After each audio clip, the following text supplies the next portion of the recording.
एक समय की बात है, पृथ्वी से दूर एक परीलोक में सुहाना और रिहाना परी नाम की दो परियां रहा करती थी। वो दोनों बहनें थी, परंतु दोनों का स्वभाव बिल्कुल अलग था।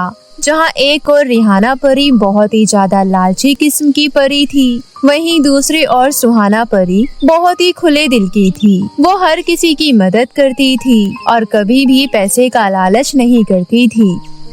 ऐसी ही एक दिन रिहाना परी सुहाना परी से कहती है, सुहाना, कल रिमझिम परी का जन्मदिन है, हमें उनके जन्मदिन पर उनके महल जाना है।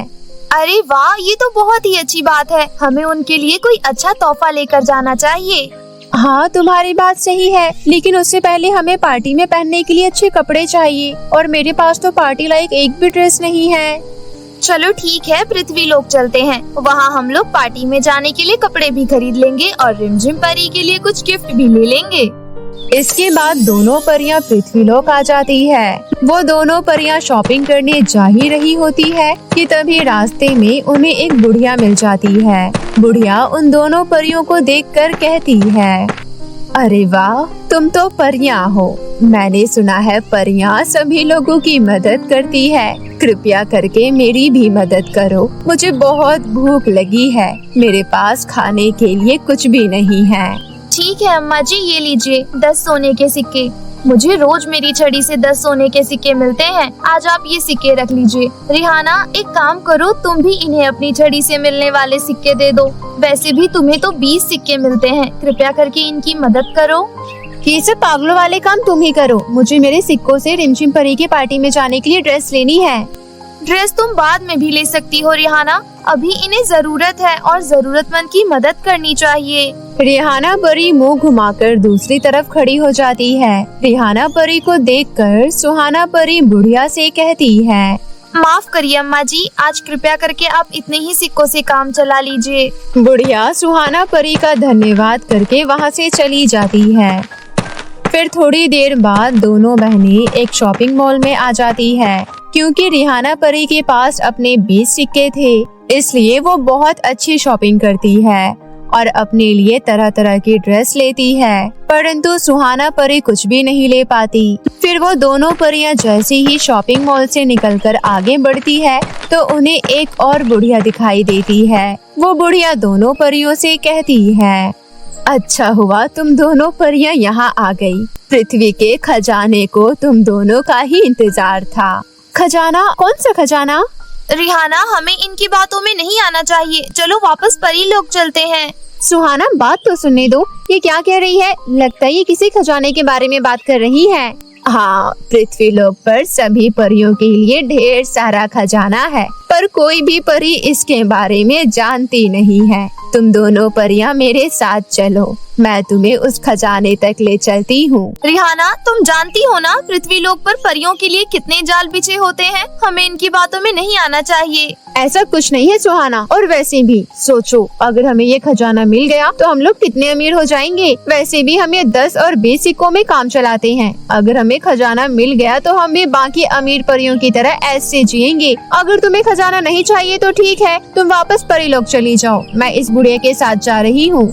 सुहाना परी रिहाना परी को रोकने की बहुत कोशिश करती है, परंतु रिहाना परी उसकी एक बात नहीं मानती और फिर सुहाना परी परीलोक चली जाती है। पूरे दिन सुहाना परी रिहाना परी का इंतजार करती है, परंतु रिहाना परी परीलोक नहीं आती। एक दिन, एक हफ्ता और अब 1 महीना बीत जाता है, लेकिन रिहाना परी अभी तक घर नहीं आती। सुहाना परी परीलोक से लेकर पृथ्वीलोक हर जगह ढूंढ लेती है, परंतु रिहाना परी कहीं नहीं मिलती। फिर एक दिन पृथ्वी पर एक पेड़ की छांव में बैठकर सुहाना परी रोते हुए कहती है, मुझे पता ही था कुछ ऐसा होने वाला है, इसलिए मैं तुम्हें रोक रही थी रिहाना। ये लालच करना बिल्कुल भी अच्छा नहीं है, लेकिन तुमने मेरी बात नहीं मानी। ना जाने अब तुम किस हालत में होगी। आखिर मैं करूं तो क्या करूं? तुम्हें ढूंढूं तो कैसे ढूंढूं? सुहाना परी ये कहती ही है कि तभी जिस पेड़ के नीचे वो बैठी होती है उस पेड़ से आवाज आती है, मैंने तुम्हारी बहन रिहाना परी को देखा है और मैं तुम्हें उस तक पहुंचा भी सकता हूँ। क्या सच में? लेकिन हाँ, उसके लिए तुम्हें मेरी पहेली का उत्तर देना होगा। अगर तुमने मेरी पहेली का सही उत्तर दे दिया तो मैं तुम्हें वो रास्ता बता दूंगा जहाँ से तुम अपनी बहन तक पहुँच पाओगी। ठीक है, मैं तैयार हूँ। धरती में पैर छुपाता, आसमान में शीश उठाता, हिलता पर कभी न चला, तारों से है भोजन खाता। धरती में पैर छुपाता और आसमान में सर उठाता, ऐसा क्या हो सकता है? तुम्हें जल्दी उत्तर देना होगा वरना मैं एक और पहेली तुम्हारे सामने रख दूंगा। सुहाना परी दिमाग लगाने लगती है कि तभी उसकी नजर पेड़ पर जाती है और वो तुरंत कहती है, इसका उत्तर पेड़ है, क्योंकि पेड़ जमीन के अंदर भी होता है और जमीन के बाहर भी। साथ ही साथ वो तारों से यानी कि जड़ों से भोजन करता है। तुम्हारा उत्तर बिल्कुल सही है। तुम यहाँ मेरे पेड़ की जड़ों के साथ में एक सुरंग बनाओ। ये सुरंग जहाँ जाकर खत्म होगी वहीं से तुम्हें तुम्हारी बहन का सुराग मिलेगा। सुहाना परी उस पेड़ के कहे अनुसार उसकी जड़ों के पास सुरंग खोदना शुरू कर देती है। वो खोदती रहती है और खोदती ही जाती है। काफी देर बाद उसे एक रोशनी दिखाई देती है। जब वो उस रोशनी की तरफ बढ़ती है तो उसे सामने 3 चुड़ैल दिखाई देती है। हम जानते हैं कि तुम अपनी बहन को बचाने जा रही हो और तुम्हारी बहन को हमारे कबीले की ही एक चुड़ैल ने अगवा किया है। कृपया करके मेरी मदद करो और मुझे वहाँ तक ले चलो। हम तेरी मदद कर सकते हैं, लेकिन तुझे हमारी पहेलियों का उत्तर देना होगा। हम तीनों चुड़ैलों को पहेलियाँ बहुत पसंद है, इसलिए अगर तुझे यहाँ से आगे जाना है तो तुझे हमारी पहेली का उत्तर देना होगा। ठीक है, मुझे मंजूर है। ठीक है, इस पहेली का उत्तर दो। ऐसा कौन है जो अंधा है, गूंगा है और बहरा भी है और चल भी नहीं सकता, फिर भी वो सच बोलता है? तुम्हें 1 मिनट के अंदर अंदर इसका उत्तर देना होगा, नहीं तो हम तीनों चुड़ैलें मिलकर तुम्हें खा जाएंगी। गूंगा व्यक्ति कैसे सच बोल सकता है? और ऐसा क्या हो सकता है जो अंधा भी है और गूंगा भी है और चल भी नहीं सकता, लेकिन फिर भी सच बोल सकता है? तुम्हारे पास केवल 30 सेकंड बचे हैं। सुहाना परी काफी देर तक सोचती है और फिर उत्तर देती है, ऐसी केवल एक ही चीज है और वो है शीशा। शीशा कभी झूठ नहीं बोलता। तुम्हारा उत्तर बिल्कुल सही है, तुम आगे जा सकती हो। सुहाना परी आगे बढ़ती है तो उसे कई सारे जंगली जानवर अपनी तरफ आते हुए दिखाई देते हैं। वो जंगली जानवर चुड़ैल के वश में लग रहे थे। लग रहा है इन जंगली जानवरों को चुड़ैल ने अपने वश में कर रखा है ताकि ये मुझे नुकसान पहुंचाएं। मुझे कुछ करना होगा क्योंकि मैं बिना वजह इन्हें नुकसान नहीं पहुंचा सकती। सुहाना परी को समझ नहीं आ रहा था कि आखिर वो क्या करे, लेकिन तभी उसके दिमाग में एक तरकीब आती है और वो किसी तरह एक लकड़ी को जलाती है और उस लकड़ी को अपने पास रखते हुए उन सभी जानवरों के बीच में से निकल जाती है। और तभी वो एक ऐसे कमरे में पहुंचती है जहां पर वो देखती है कि उसकी बहन यानी कि रिहाना परी एक शीशे के बक्से में कैद है और उस शीशे के बक्से के आसपास आग लगी हुई है और धीरे धीरे वो आग शीशे के बक्से के पास पहुंच रही है। सुहाना परी दौड़कर वहां जाती है, परंतु तभी वहां पर वो चुड़ैल आ जाती है जिसने रिहाना परी को कैद किया था। अरे वाह, मैं तो सोच रही थी कि तुझे अलग से किसी तरह फंसाकर यहाँ लाना होगा, लेकिन तू तो यहाँ खुद ब खुद आ गई। अच्छा है, अब तुम दोनों की बलि एक साथ देकर मैं परीलोक तक पहुँच जाऊंगी और फिर पूरे परीलोक को अपने कब्जे में कर लूंगी। नहीं, तुम्हारा ये सपना कभी भी सच नहीं होगा। अच्छा, तू रोकेगी मुझे? चल देखते हैं कितना दम है तुझमें। इसके बाद चुड़ैल सुहाना परी पर हमला करती है और सुहाना परी चुड़ैल पर। उन दोनों की घमासान लड़ाई शुरू हो जाती है। तूने अपनी जिंदगी में बहुत पाप किए हैं और लोगों की बहुत बद्दुआएं ली है, परंतु मैंने हमेशा लोगों की मदद की है और उन लोगों की दुआएं मेरे साथ है। साथ ही साथ रानी परी की दी हुई नई शक्तियाँ भी मेरे साथ है। अब तुझे मुझसे कोई नहीं बचा सकता। ऐसा कहकर सुहाना परी अपनी सारी शक्तियाँ एक जगह केंद्रित करती है और फिर उस शक्ति का सामना चुड़ैल भी नहीं कर पाती और वही उसका अंत हो जाता है। इसके बाद सुहाना परी भागकर रिहाना परी के पास जाती है और उस शीशे के बक्से को खोलने की कोशिश करती है, परंतु वो बक्सा नहीं खुलता। आखिर ये बक्सा खुल क्यों नहीं रहा? सुहाना, ये चुड़ैल की दुनिया पहेलियों से बनी है। जरूर ये जादुई शीशे का बक्सा भी पहेलियों से बंधा हुआ है। तेरी बहन बिल्कुल सही कह रही है। अगर तुझे अपनी बहन को यहाँ से निकालना है तो तुझे मेरी पहेली का उत्तर देना होगा। ठीक है, मैं तैयार हूँ। लेकिन एक बात ध्यान रख, तुझे मेरी पहेली का उत्तर 30 सेकंड के अंदर देना होगा, वरना ये जो आग बाहर है वो आग अंदर होगी और तेरी बहन जलकर भस्म हो जाएगी। ठीक है, तुम पहेली पूछो, मैं तैयार हूँ। मुझे पलट के देखो तो लगता हूँ नौजवान, मुझसे कोई अलग नहीं रहता, बच्चा बूढ़ा हो या जवान, उत्तर दो। पलटने पर नौजवान हो जाता है और कोई भी अलग नहीं रह पाता, ऐसा क्या हो सकता है? जल्दी करो, तुम्हारे पास समय कम है। सुहाना परी आंखें बंद करती है और फिर थोड़ी देर बाद आंखें खोलकर कहती है, इसका उत्तर वायु है। वायु शब्द को यदि उल्टा कर दिया जाए तो उसका अर्थ युवा हो जाएगा, यानी कि नौजवान। और वायु से कोई भी अलग नहीं रह पाता, चाहे वो बूढ़ा हो, बच्चा हो या फिर कोई जवान। सुहाना परी के इतना कहते ही वो शीशे का बक्सा टूटकर चकनाचूर हो जाता है और रिहाना परी सही सलामत बाहर आ जाती है। बाहर आते ही रिहाना परी सुहाना परी के गले लग जाती है। मुझे माफ कर दो सुहाना, मुझे तुम्हारी बात माननी चाहिए थी। अगर मैं तुम्हारी बात मानती तो आज ये सब नहीं होता। मुझे आज एक अच्छा सबक मिल गया है। आज के बाद मैं कभी लालच नहीं करूँगी और सभी लोगों की मदद करूँगी, बिल्कुल तुम्हारी तरह। ये तो बहुत अच्छी बात है रिहाना। चलो अब परी लोग चलते हैं। इसके बाद दोनों परियां परीलोक चली जाती है और उस दिन के बाद से रिहाना परी सुहाना परी की तरह लोगों की मदद करने लगती है और दोनों बहनें इसी तरह हंसी खुशी रहने लग जाती है। जादुई सोने के केक की नदी। बहुत समय पहले की बात है। एक गांव में राधा और मधु नाम की दो लड़कियां रहती थी। दोनों का घर अगल बगल था। राधा के पिता जहां एक गरीब दूध वाले थे, वहीं मधु के पिता एक सरकारी अधिकारी थे। राधा जब मधु के पास अच्छी अच्छी ड्रेस, अच्छा मेकअप देखती थी तो वो घर जाकर ये सभी चीजें अपनी माँ से मांगती थी। माँ, मुझे एक सुंदर ड्रेस दिलवा दो। मधु के पास बहुत सुंदर ड्रेस है। बेटी, हमारे पास इतने पैसे नहीं हैं कि हम तुम्हारे लिए कोई अच्छी सी ड्रेस खरीद के ला सके। तुम्हारे पिता एक गरीब दूध बेचने वाले हैं। उनके पास मधु के पिताजी की तरह सरकारी नौकरी नहीं है। मधु जब भी अपनी नई स्कूटी चलाती तो राधा अपने घर के बाहर बैठकर उसे देखती रहती थी। मधु, थोड़ी देर के लिए मुझे तुम अपनी स्कूटी चलाने के लिए दो ना। नहीं नहीं, मेरी मम्मी गुस्सा करेगी। वैसे भी तुमने अपनी शक्ल देखी है, बड़ी है स्कूटी चलाने वाली। तू जाकर अपने गाय की सवारी कर।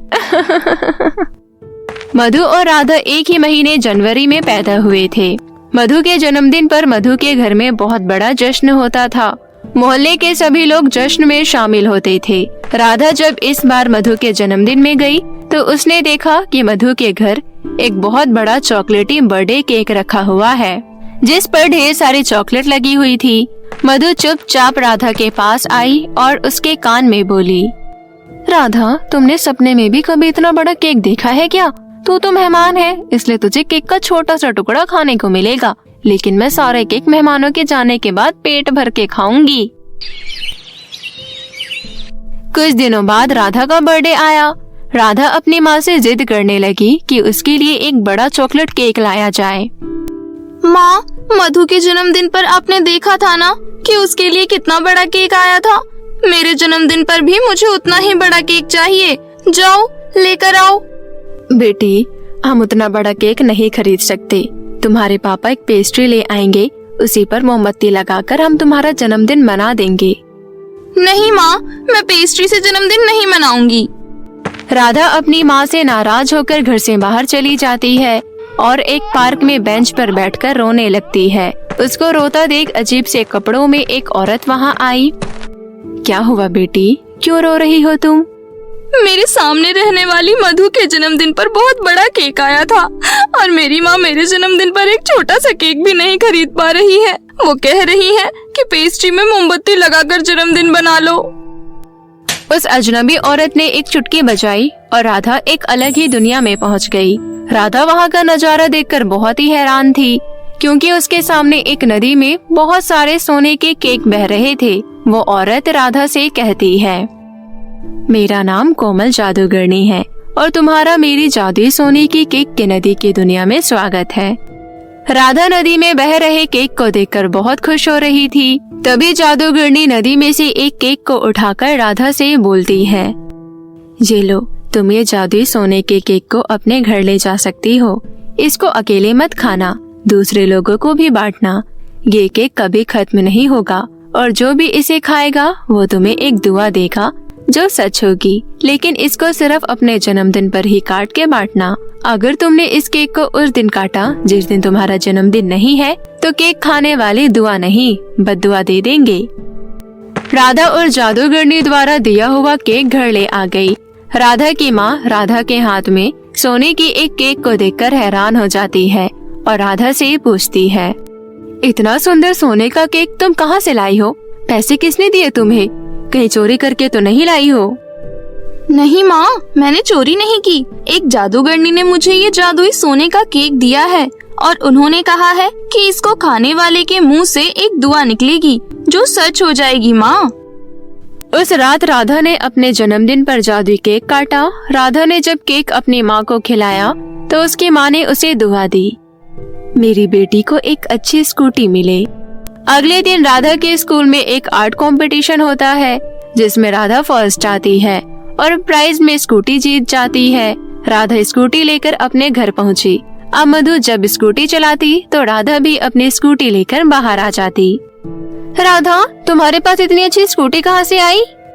मेरे पास एक जादुई सोने का केक है। उसे काटकर अगर किसी को भी खिलाओ तो वो इंसान एक दुआ देता है और वो दुआ सच हो जाती है। मेरी माँ ने मुझे स्कूटी मिलने की दुआ दी थी। मधु ने सारी बात अपने माता पिता को बता दी। मधु के पिता एक रिश्वतखोर सरकारी नौकर थे। उन्होंने सोचा अगर वो केक उन्हें मिल जाए फिर वो किसी से भी मनचाहा काम करवा सकते हैं। मधु के पिता ने कुछ गुंडे को पैसे दिए। गुंडों ने राधा के घर में डाका डाल दिया और वो जादुई केक लेकर मधु के पिताजी को दे दिया। अब तो हमारे पास जादुई केक है। मधु की माँ, मैं तुम्हें जादुई केक खिलाऊंगा तो तुम मुझे दुआ देना कि मैं शहर का सबसे बड़ा सरकारी ऑफिसर बन जाऊं। मधु के परिवार को नहीं पता था कि केक को सिर्फ जन्मदिन वाले दिन ही काटना है, वरना केक खाने वाले के मुंह से दुआ की जगह बद्दुआ निकलेगी और वो सच हो जाती है। मधु के पिता ने केक काटकर अपनी पत्नी को खिलाया। तभी मधु की माँ बोली, आपकी सरकारी नौकरी छूट जाए और आप एक दूध वाले बन जाओ। क्या तुम पागल हो गई हो? ये तुमने क्या बोल दिया? तुरंत ही मधु के पिता के पास एक फोन आया जिसमें उनके एक सीनियर ने उन्हें बताया कि रिश्वतखोरी के इल्जाम में मधु के पिता को नौकरी से निकाल दिया गया है और उनको इसका जुर्माना भी चुकाना पड़ेगा। जुर्माना चुकाने के बाद मधु का परिवार बहुत गरीब हो गया था।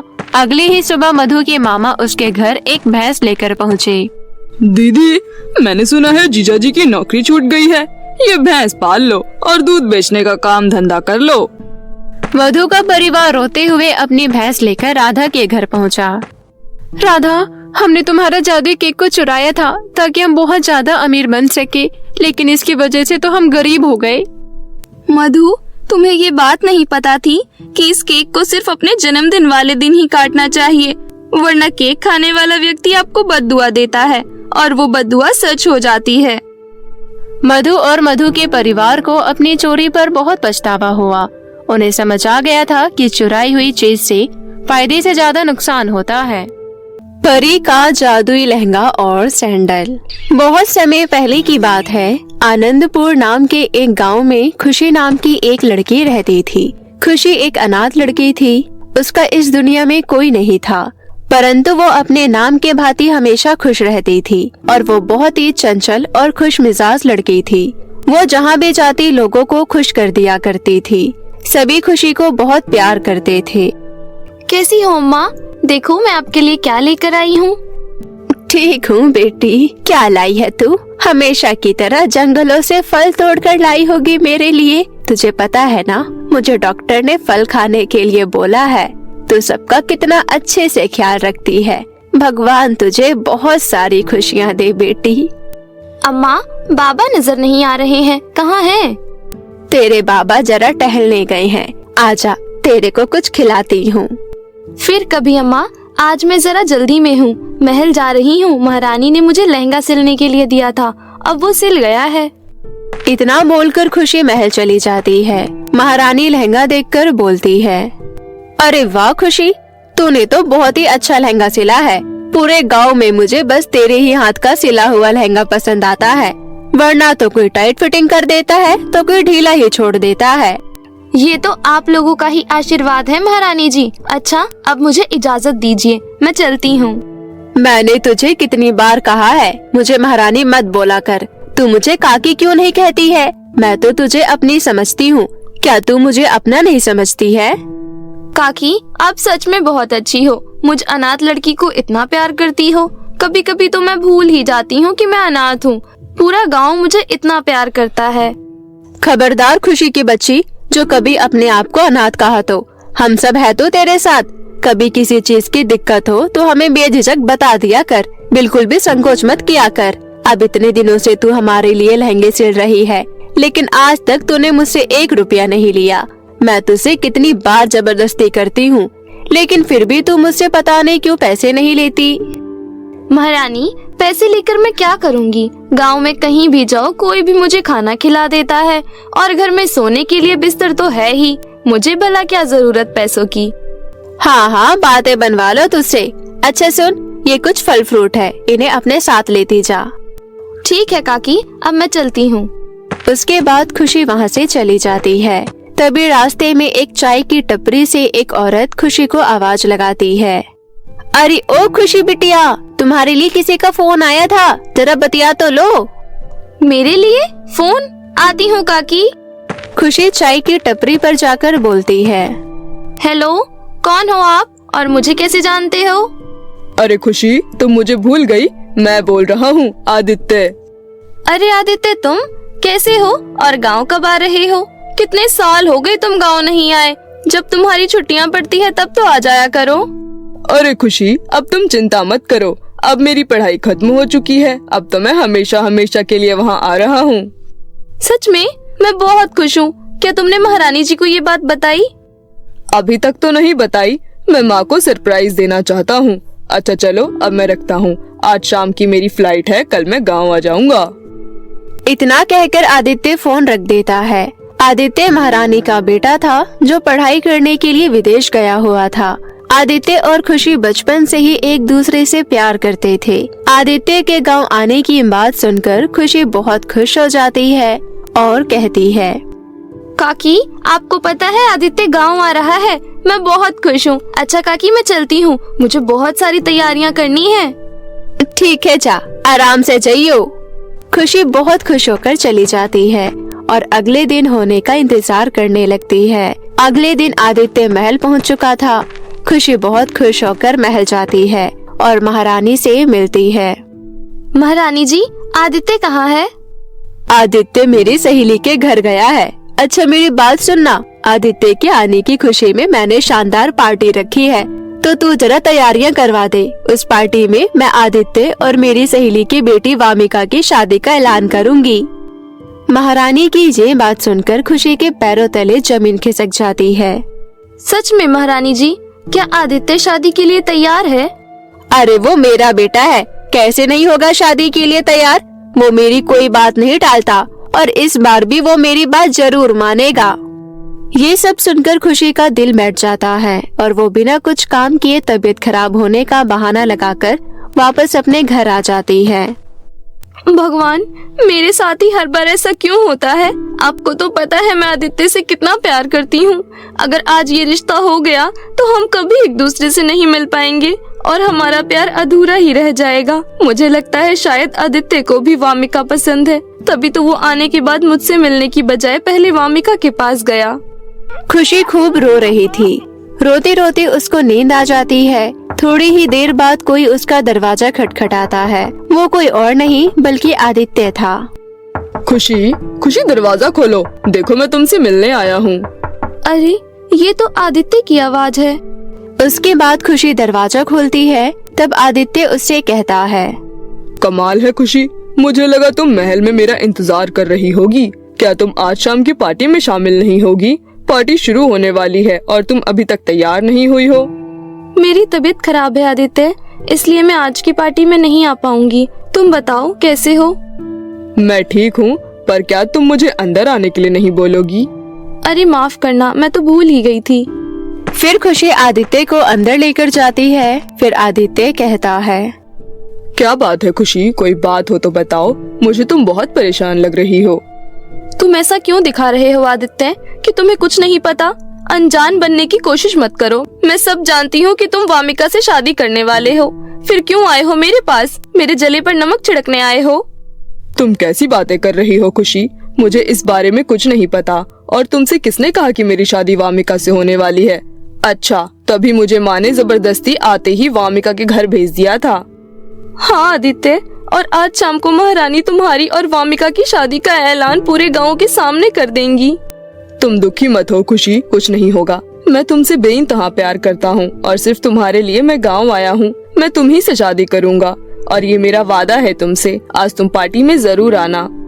इतना कहकर आदित्य वहाँ से चला जाता है और अपने घर जाकर अपनी माँ से इस बारे में बात करता है। जब ये बात महारानी को पता चलती है तो वो खुशी के घर आकर उसे खूब खरी खोटी सुनाती है। बहुत अच्छा चाल चली हो तुम खुशी। एक तरफ मैंने तुम्हें बेटी की तरफ प्यार दिया और तुमने मुझसे मेरा ही बेटा छीन लिया। अरे गरीब नीच लड़की, तूने मेरे भरोसे को तोड़ा है। मैं तुझे नहीं छोड़ूंगी। और एक बात कान खोलकर सुन ले, मैं तुझ जैसे लोगों के साथ हमदर्दी बेशक रख सकती हूँ, परंतु अपने घर के भोग कभी नहीं बना सकती। तेरी औकात ही क्या है जो तू हमारी बराबरी करने चली है? आपको कुछ गलत फहमी हुई है काकी। काकी नहीं, महारानी बोल मुझे। तू सिर्फ मेरी एक नौकरानी है। आजकल तो नौकर भी वफादार होते हैं, लेकिन तूने तो मेरे पीठ पीछे ही खंजर मार दिया।